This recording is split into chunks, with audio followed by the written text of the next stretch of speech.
Good day from Wall Street. This is Jack Marks for Wall Street Reporter, and today I am speaking with Penny Green. She is the CEO of the Yield Growth Corp.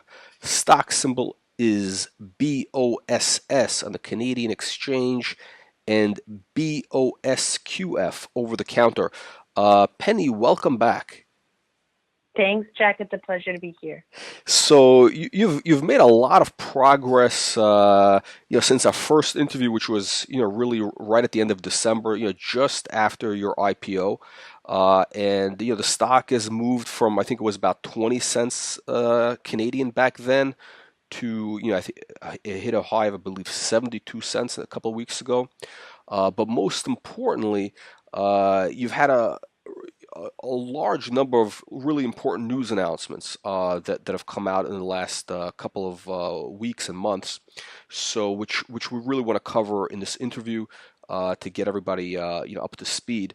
But so before we cover all the exciting new developments, for anybody in our audience that's new to the yield growth story, can you tell us what your company does? Certainly, Jack. So the Yield Growth Corp was built originally as an asset company to build in the cannabis space where we saw opportunities. And we originally started developing technology for cannabis, but we quickly saw a huge opportunity in cannabis products. So that's taking the flower and turning it into a higher value product. So that includes oils, it includes things you would eat. It includes especially topicals, which is where we really focus on, which is anything that you would put on your body. And that could be something that's for beauty, such as cosmetics, or it could be more for wellness, like a pain balm or a pain gel. It could be massage oil, or it could be, skincare. And personal care products. So the personal care products industry is huge, and the international wellness industry is $4 trillion. So that's where we saw a huge, huge opportunity in the intersection of cannabis going into products that are used for wellness. So let's and that's the Urban Juve product line, and you have other lines. Yeah, so basically the Yield Growth Corp is the parent company, and we've been developing many different brands and lines and business opportunities in this space. We've been moving very quickly and robustly, as you mentioned. We've only been public 3 months, but we've put out a ton of news because we have a terrific team and we're very aggressive. And there's so much opportunity in the marketplace right now. We want to take advantage of that opportunity. So we've been out there aggressively building out our product lines, building our distribution network, getting control of certain raw ingredients, and basically doing what we think we need as the foundation to grow very fast. So you have right now, I believe, 6 operating subsidiaries, right? That's right. So I'll just give you a little bit of an overview of all of them. So you mentioned Urban Juve.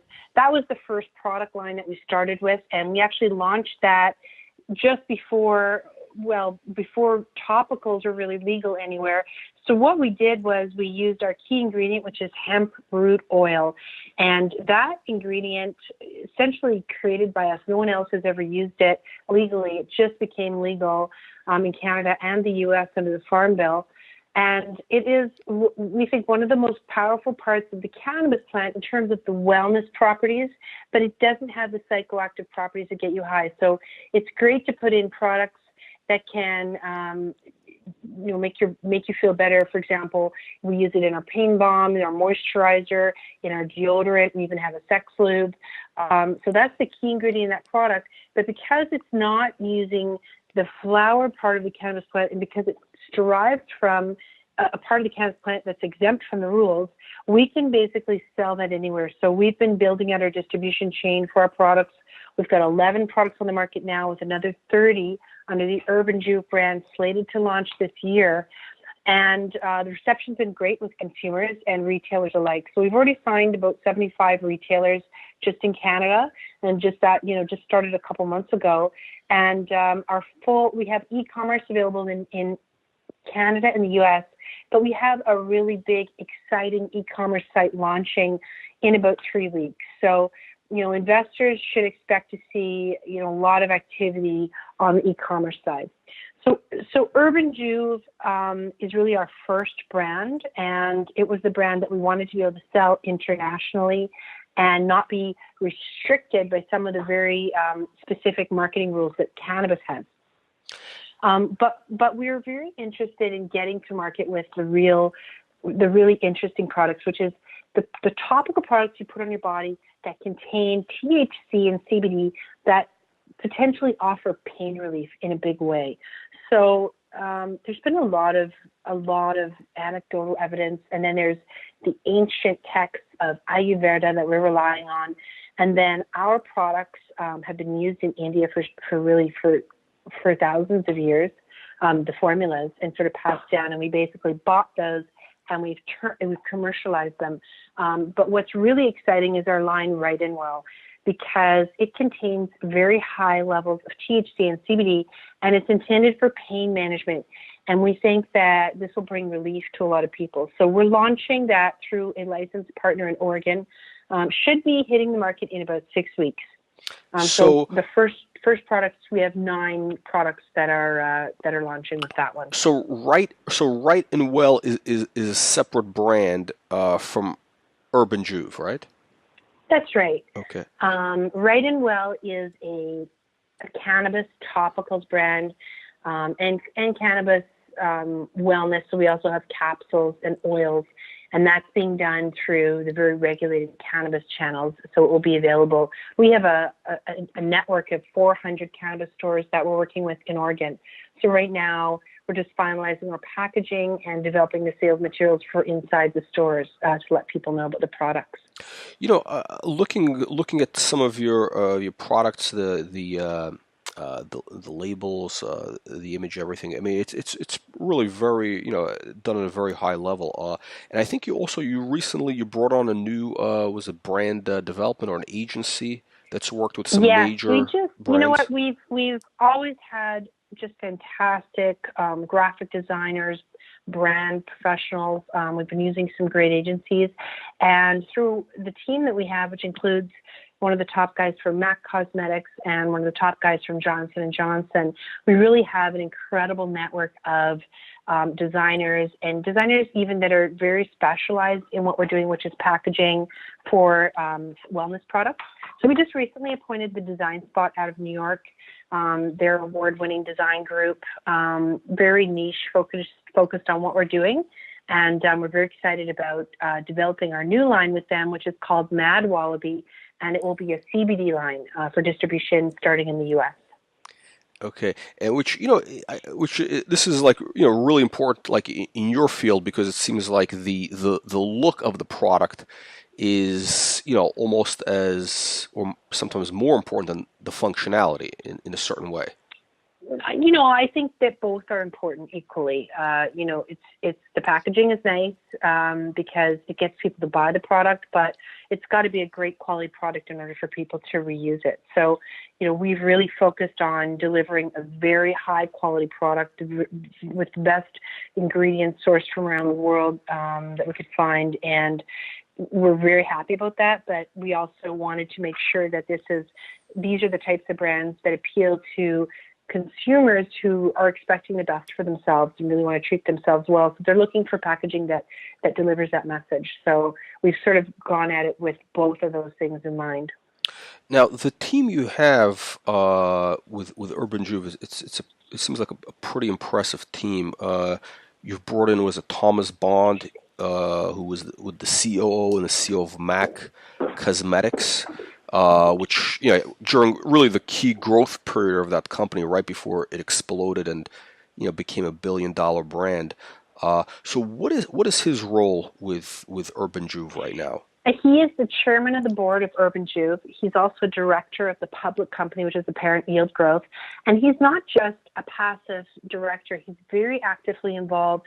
He probably dedicates 2 to 3 days a week of his time to us and our executive team, just making sure that we're on track, that we're building products that can scale, that we have the underlying technology and accounting systems in place to scale. And then in terms of the referrals, I mean, it's just an incredible network. He basically, is on a first name basis with a lot of leading people in the cosmetic industry worldwide. You And know, that's terrific. And I mean, and MAC was it was such a successful cosmetic company. I remember it launching when I was just a kid, and I was so impressed because it was really the first independent cosmetic company that became so big back in those days, and it was so different. And he really was the key person building the operations of that company. So he was with them for 8 years. He was CFO. He got promoted to COO. And he was really running the day-to-day operations. And he actually he initiated and oversaw all the negotiations for the sale to Estee Lauder, which was a huge success. And Mac continues to be a multi-billion-dollar company today. You mentioned something interesting, which is the word scale, and it seems like in the cosmetics or skincare industry, when some of these brands when they really hit, I mean, they're really hit big time. They really scale massively. Absolutely. I was talking to Jeff Smith the other day, who's the chairman of our advisory board, and he comes from Johnson and Johnson. So he's still a chief officer there. He was actually the chairman of Johnson and Johnson, which is arguably the biggest personal care products company in the world. And he was saying, if you do $30 million a year as a cosmetics company, it's not that exciting, to really be considered successful. You're going to be doing $100 million.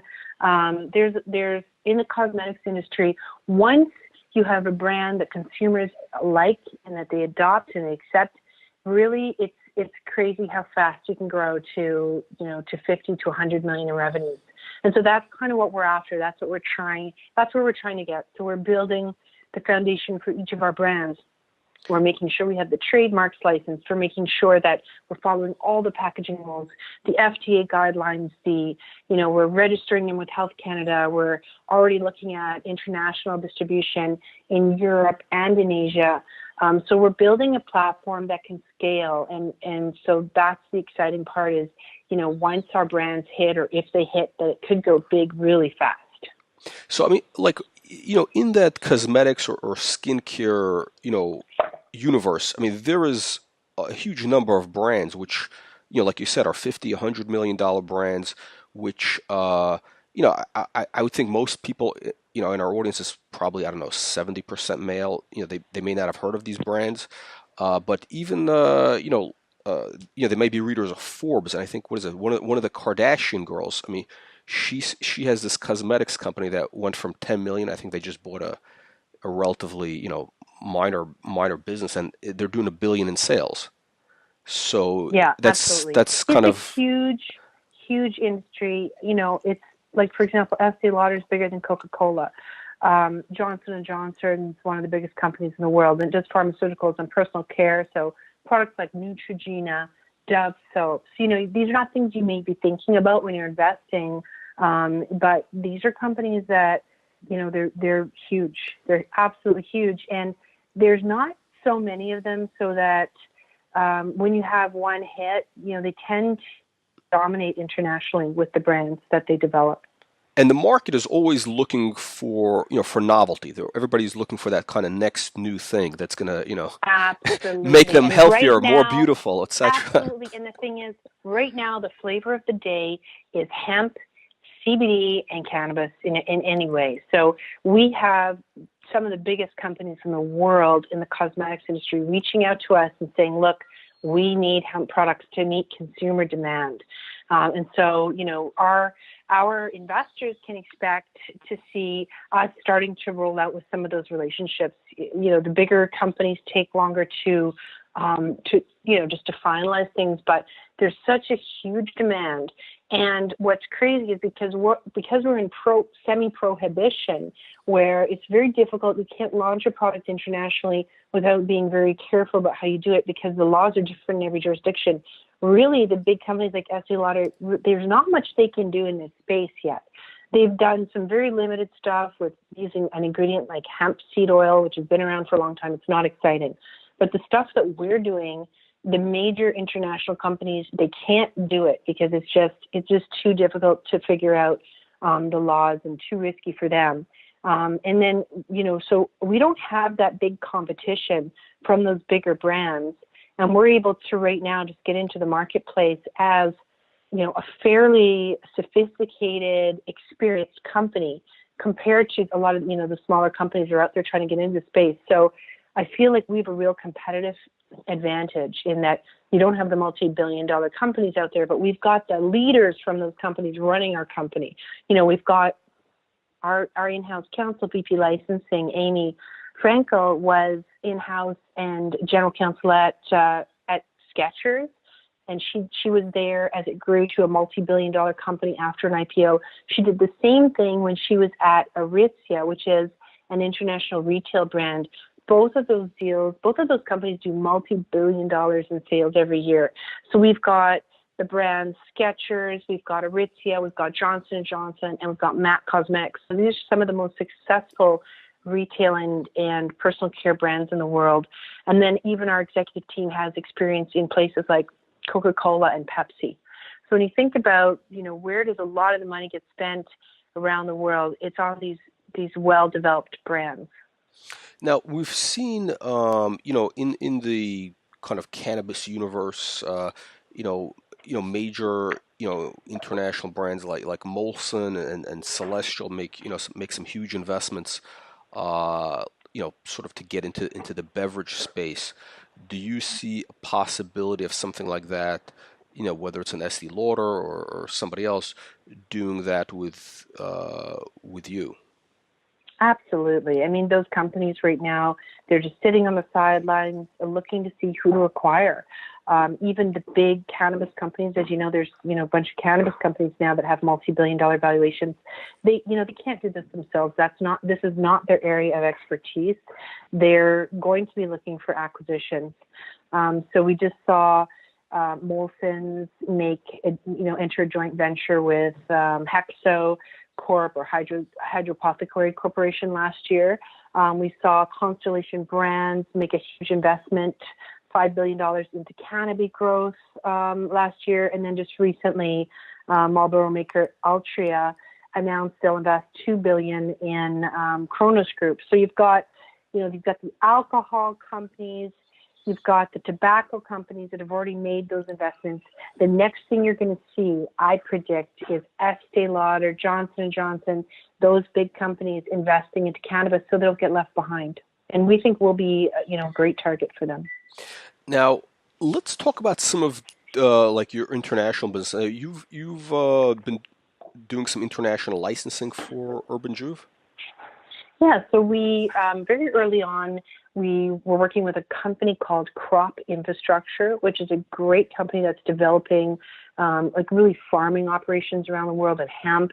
And so they're also building out retail distribution, and they had put together a retail distribution play in Italy. And so we sold them the Italian rights to Urban Juve as well. We sold them certain rights in the U.S. And so our hope is that we work with them to get those products into retail in Italy, and we're already working with a company just to make sure that we fulfill all the European Union rules so that we can launch in all of those countries there. We also have been doing a lot of work just understanding the international regulatory landscape and understanding how we can launch in Asia. And so, our investors can expect to see us starting to really come out with some announcements on an international scale. Okay, so let's talk about some of the other. Now we talked. So we've covered Urban Juve, and Right and Well. Right and Well, and now Yeah. Right and Well is what? Let's maybe if you can talk about that a little bit more because that's relatively new part of the business. That's what more for pain relief type products. Yes, so all of those products have been developed based on the formulas that we have, those formulas are based on ancient Ayurvedic therapies for relieving pain, and they contain high amounts of THC and CBD. So in the black market, there were a lot of people using topical pain, like topical balms and topical gels to relieve pain. And they've been legal in certain states in the U.S. for about 5 years. And so, the results are great. Like people absolutely love using them. It's an alternate therapy to opioids. So there's no, there's not a lot of side effects. But we're actually launching in about 6 weeks in one of the states where it's been legal for some time, which is Oregon. So through our distribution network that we've partnered with there, our goal is to get into 400 stores within the next couple of years in Oregon. And those products that we've developed, they're terrific. We've already had a lot of interest in the California market. So our goal now is to get relationships and establish production and distribution of our cannabis topicals through Wright Well in some of the major states in the U.S., such as California and Nevada. And really, in the U.S., there's new states that are legalizing cannabis every day or every month, let's say. So when can we expect to see you get into the California market for Very Right and Well? soon. We've announced that we're looking at it very seriously. We have a bunch of different potential partners that we're looking at, and it's the California market is so hot right now. There's so many great companies developing out their manufacturing and their production capabilities. And so I think this year, California is going to go boom. I think this is the most exciting market in the world right now. And it is the biggest market, and it's projected to continue to be the biggest market. I mean, the California market alone is bigger than all of Canada. So we're so excited to be launching there. I personally see us potentially launching 2 or 3 brands just in the California market because I think there's so much opportunity and interest there, and I don't feel like we're up against the type of competition that that will build better brands than us. So it seems like California is really that's the place where where brands, whether it's cannabis or anything else, that's really where brands get launched. Absolutely. So now you also have UJ Beverages. What is that business? So we picked up some really good, what we thought were some really interesting formulas for wellness, and through that company. And the idea is really to use this company to start acquiring edibles. So edibles include beverages, and really are things that are created with cannabis that you can ingest. So we're more interested in the wellness aspect of edibles. So if we're going to produce or manufacture a chocolate, we want it to have a strain of THC that's known to relieve pain, for example.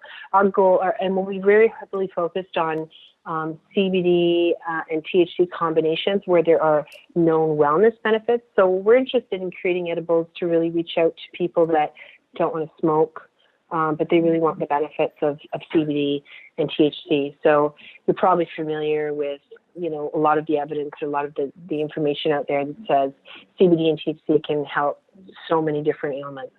And so with the edibles and beverages, it's allowing people to get the benefits of cannabis without having smoked it and without necessarily getting high. I mean, that's not the main reason people will eat edibles. In our case, for what we're developing, that may be a side effect in some cases if there's a high percentage of THC, if they need that really intense pain relief. Sometimes you can't avoid including THC. But it's really interesting what's happening around the world for edibles, and that's a huge, huge industry of it itself. Now you've really just launched a lot of these lines. What kind of revenues are you expecting in 2019, like in sort of the first year?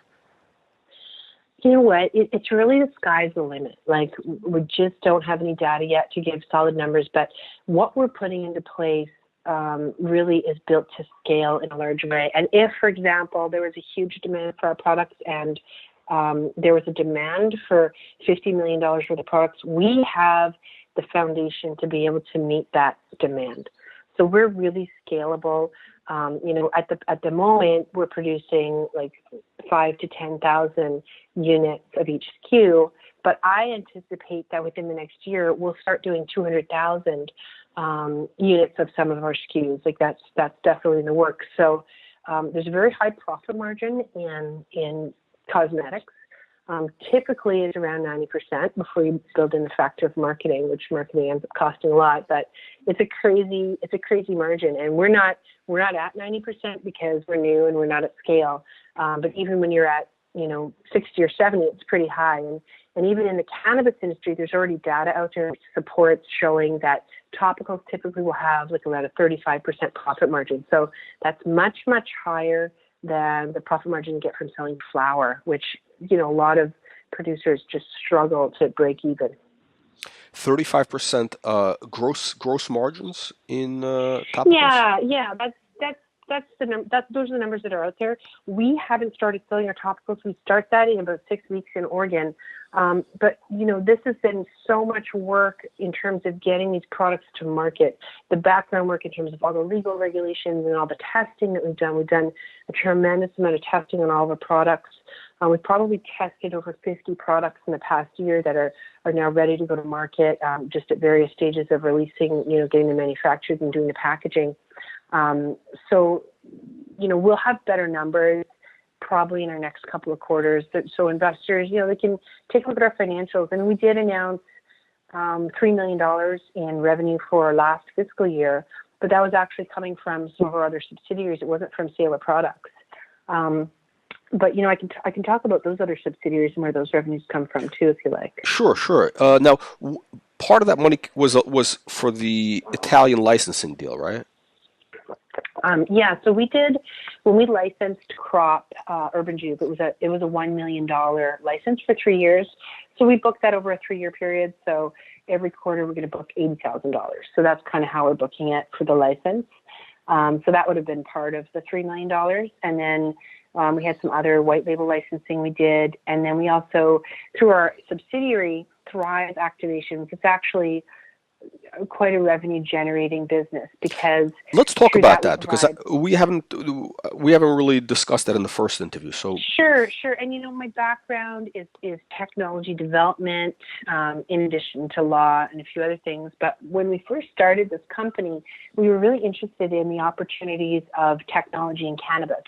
And so we set up Thrive Activations, and we started providing services to cannabis companies, developing really the back-end tech, the really complicated tech. And we have such a good tech team. And they've been terrific for developing the underlying technology, which is going to help us with our distribution of our products on a large scale. But because we had such a strong team and we hadn't launched our products yet, we took on clients basically, and we've been generating a couple $100,000 a month through that subsidiary, just providing services. And we generally get paid in cash, and sometimes we get a bonus. Sometimes we'll take stock. So it's sort of like an incubation service. There's an app we ended up taking on as a client that has nothing to do with cannabis, but we just love the business, and it's called Hey Brian. And it's actually an app that's live throughout Canada. It's supported by a home and garden television star named Brian Balmer. And so the app's been live for 4 months. It has thousands of users. It's pretty successful, and the technology works amazing. We developed all of that. So that was just a little bit off topic, but we just couldn't turn down the opportunity. We've also taken on a new client, Antler Retail, which is building a delivery platform for cannabis delivery in California. And so we're going to use our skills to develop that out. It's a service deal, but we like the possibility of partnering with Antler for product distribution in California as well. Okay, and so the now the Thrive, does that are you basically doing deals where you're just providing a service and you get paid just a cash fee, or are you also doing deals where you're going to get some sort of ongoing maybe a piece of the business or some other partnerships? Yeah, I mean there's usually going to be some kind of ongoing fees or royalty or or some kind of equity stake that we'll take. It's just on a case-by-case basis. But as we look to expand our businesses, one of the things I like to do is put together sort of joint ventures with other companies. And we just have such a wealth of experienced people in our company that we can really offer a lot to new companies. And so through Thrive, it's sort of like an incubator. We're not taking on too many clients, but if we see a company that's very, very high quality, we will do a combination of equity and cash for services. Okay, so Penny, what based on everything that's that's happened over the last couple of months, what's your what's your vision for the company over the next 12 to 18 months, what's the big picture here? Well, now that we've really laid the foundation for a lot of our product lines, the exciting stuff is happening now where we're rolling them out, the big marketing plans, lots of distribution. And now we're really ready to enter into the big deals with retail chains, with other cannabis companies. Now I think it gets to the really easy, exciting part. And because now we've had a lot of success in the market and we've put out a lot of news, we've done a lot, people are really starting to recognize this and say, look, we want to do business with you. So the opportunities for us right now are just crazy. Now we're just trying to capture them all, close some deals, announce them. So I think over the next 6 months, it's going to be a very exciting time for a company. We really want to bring value to our shareholders with aggressive deal making. So let's kind of recap. What are the key milestones for the next 12 months that investors can look forward to? Like, what are the key events Sure. that are on the Sure. horizon? I'll tell you a couple of things that are happening. We're going to have a completely new website revised for yield growth, which will launch in a few weeks, I think, which is really going to tell our story a lot better because we've changed so much. We've made so much progress over the last 3 months. I think that's going to be interesting. We have our Urban Juve website launching at the end of April, and the target is April 30th, and that website is going to be the fruition of many, many months of work. And it's a really, really interesting website because it includes a webzine in it with original content and really designed to be a source of wellness information, as well as a great way for people to find out more about our products. Expect over the next 3 months to really see us announce what's happening internationally. So that's going to be happening. And then we're really building out our raw materials and our technology for developing hemp crude oil. So an exciting element of our business, which I haven't really talked about on the Yield Botanical side, is that we've created an extraction technology to best extract the hemp crude oil, which is one of the first things we did. And we filed patents for it even before we went public. And now we're building it up to commercial scale. And as we're doing that, we're realizing that it's likely going to work for cannabis, for cannabidiol as well. So we want to be producing CBD from industrial hemp for our products because there's a huge demand for that. Just a huge consumer demand for CBD, and the consumer products that are doing well are now running out of sources. So that's another aspect that we want to be rolling out in the next few months. More and more, we've already announced the potential purchase of one piece of land. We want to be applying for some cannabis licenses in Canada as well. And then really, we want to take over a lot more territories in terms of either getting our cannabis licenses or hemp licenses in those territories, such as different states and different countries, or partnering with companies that have those licenses and then going to market with products in those territories. Well, Penny, on that note, I want to thank you, and we look forward to hearing more from Yield Growth in the coming months. Terrific. Jack, thanks so much for having me on the show today.